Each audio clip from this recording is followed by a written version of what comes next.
Yeah, often you'll hear me speaking on three particular things, and let me give them to you real quick. Number one is the presence of God.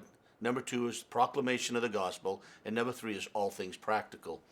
And I've been asked where that came from, or how I arrived at those three P's.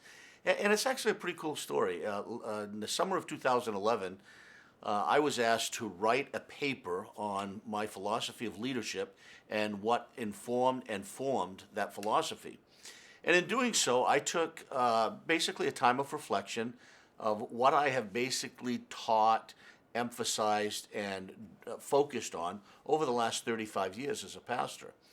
And as I went through all of that, I realized that there's really three things that I am constantly coming back to, whether I'm writing, speaking, conversing, and those three things are God's presence, proclamation of the gospel, and then so many things practical. So what I did was I realized that that's really the message that I bring, and those are the things that form my leadership. They basically say what I'm about and why I do what I do. And so it helped me to write it down and see that I didn't have to come up with something new. I should stick with the one that I came with.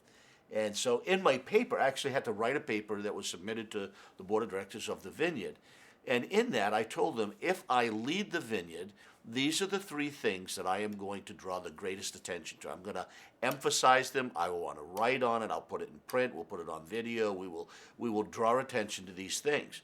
So it's become known as the three Ps. I don't know if there's a better way to say it or not, but they really do, in a succinct way, say what I'm about. And the first of those is God's presence in our life, that's real, it's practice, it's experience, it's longed for, it's sought after, there's a reality to it. It's not a theology or a doctrine in that sense. There's a real a life experience in that. And then the proclamation, and that's just telling the story. Tell his story, tell your story. Tell the gospel, do the gospel.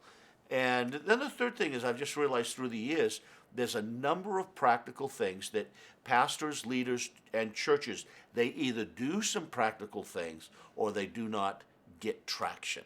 I've said it this way: without God's presence, we have no power. Without the proclamation, we really don't make a difference. And without things practical, we never get traction or movement. So all three of those are needed, and that's sort of how I unpack what I do and how I do it.